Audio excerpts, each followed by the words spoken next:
dengan sebuah cerita. Pada suatu kali ada seorang anak yang biasa berjualan karena dia sekolah, dia membayar uang sekolah itu dari hasil jualan. Dari pintu ke pintu dia menawarkan jualannya. Suatu ketika Bapak Ibu, dia lapar sekali. Aduh, lapar, enggak punya uang, hanya 1 sen yang dia punya. Dia memberanikan diri untuk mengetuk sebuah rumah. Tok tok tok tok tok, sebenarnya mau minta makan dia. Tok tok tok tok tok begitu kan, diketuk pintu itu. Yang datang cewek cantik dia malu mau minta makan.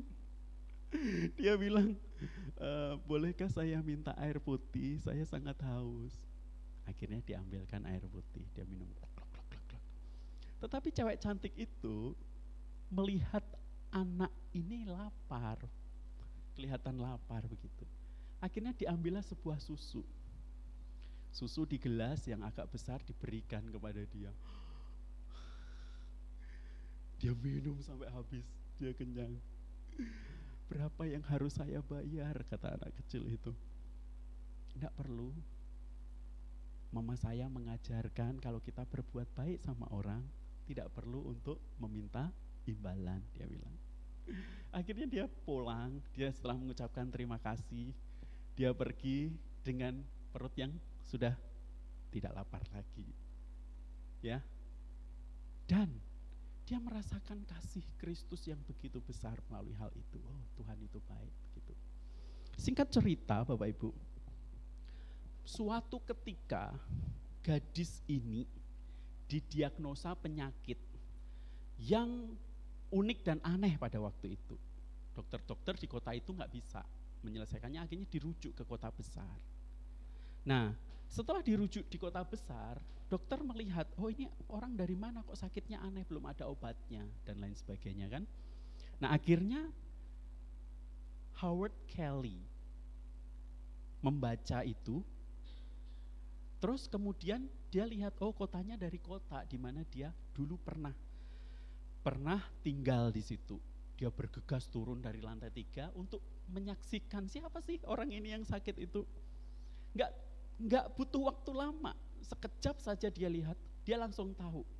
Itu gadis dulu yang pernah menyelamatkan dia, memberikan susu.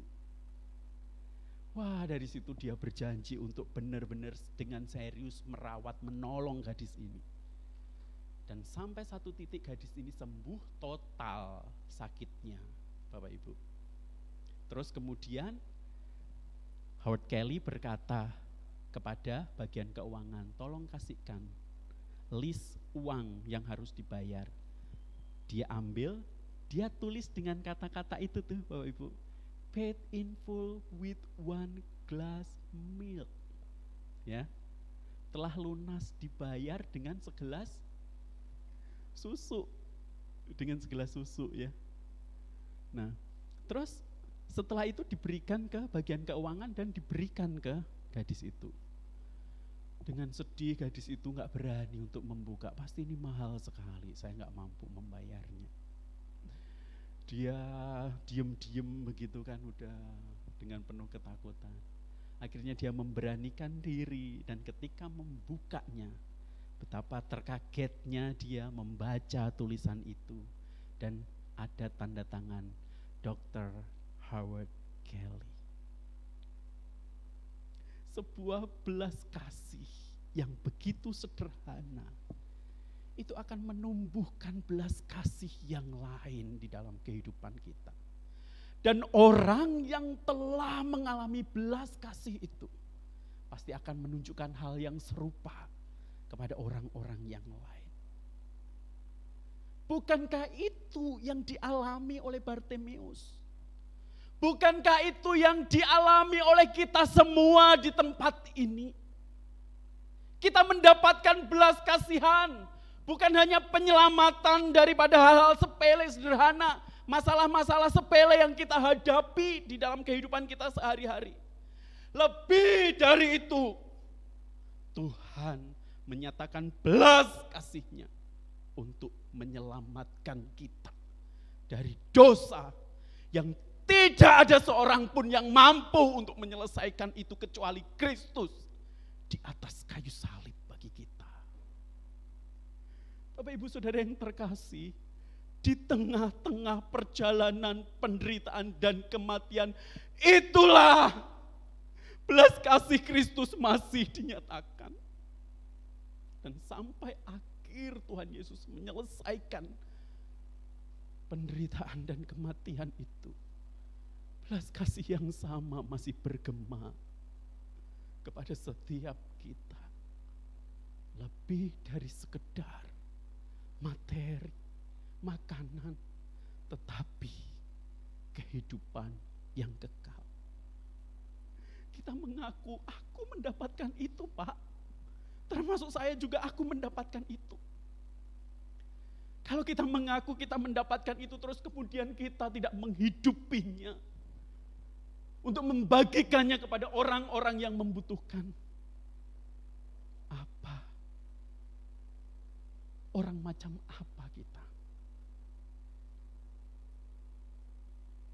Apakah kita menjadi orang-orang yang tidak tahu berterima kasih? Mari Bapak Ibu Saudara yang terkasih, hari ini di komunitas kita yang kecil ini, setiap kita yang sudah mengecap belas kasih dari Kristus yang lebih dari sekedar harta materi kekayaan, kita pun memiliki tanggung jawab yang sama untuk menyampaikan, menghidupi belas kasih itu. Jangan lupa di tengah-tengah penderitaan yang harus kita tanggung. Karena Kristus menderita untuk menuju kematian. Kita pun seharusnya meneladani hal yang sama. Apakah kita siap menyambut Jumat Agung? Kalau kita mau untuk menyatakan belas kasih itu di dalam penderitaan kita, maka mari kita akan menyongsong Jumat Agung bersama-sama dengan pengharapan kepada anak Daud, yaitu Tuhan Yesus. Kita berdoa.